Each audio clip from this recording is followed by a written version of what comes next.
জল ভরা মেঘ ওই দু চোখে দেখতে আমি পেয়েছি, একলা মনে নির্জনেতে তোমার ছবি এঁকেছি। নাম রেখেছি বনলতা যখন দেখেছি, হয়তো বা সেই ক্ষণেই তোমায় ভালোবেসেছি।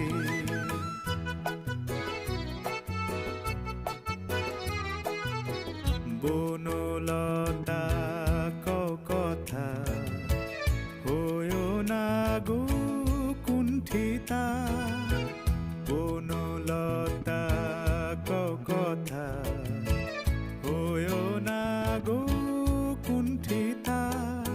একটি কথাই শুনবো বলে তাই তো কাছে এসেছি, বলবে কি গো আমিও তো তোমায় ভালোবেসেছি। একটি কথাই শুনবো বলে তাই তো কাছে এসেছি,